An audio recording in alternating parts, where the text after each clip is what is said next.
The economic transformations here in Bilbao that we've been talking about have helped drive Spanish economic growth across the whole country. But here's the interesting fact. The Basque region has one of the highest GDP per capita in Spain, which is a very different turning point for a part of the country once known for heavy industry and trade. Now, through the museum and other investments, the economy is driven by a services sector and a very strong tourism, number of tourists.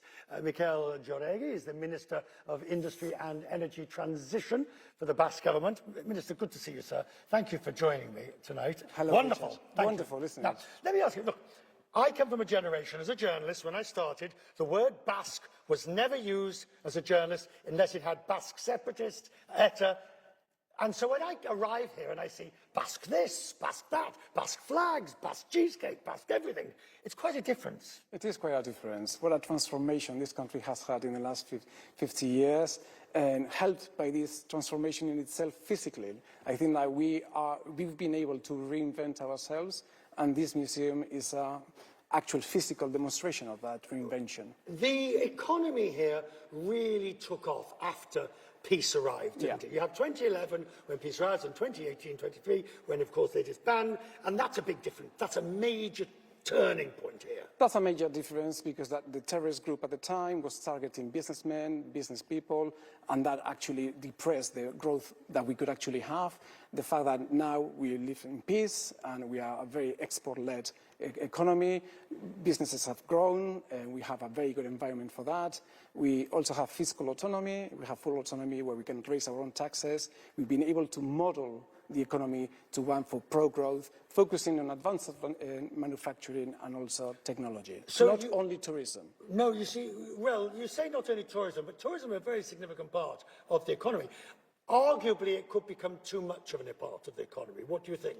Well, if we look at the statistics, 24% of the economy still is manufacturing, very similar to Germany.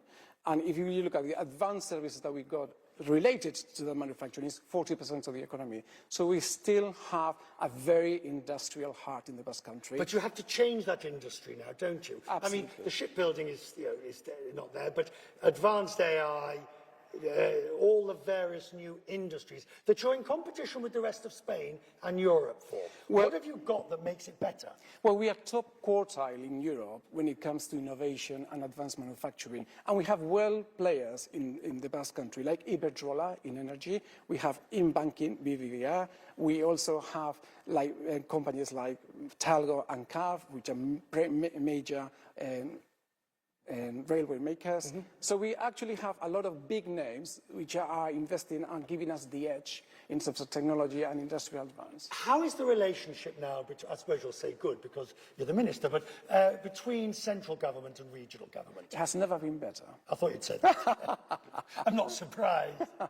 No, but there's a very good relationship. But as central government often now seems to be in some difficulties, do you plough your own way, in a sense, in the north? Well, we have always done so, because we have a full autonomy. Right. For the rest of Spain. As I said, we raise our own taxes, which pay for our own hospitals, our own schools, our own police.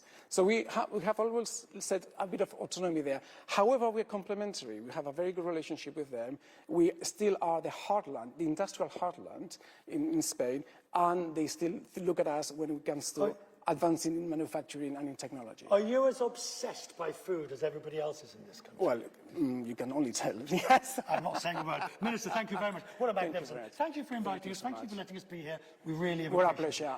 And come here not only for tourism, to invest as well. Oh, please. Thank you very much indeed.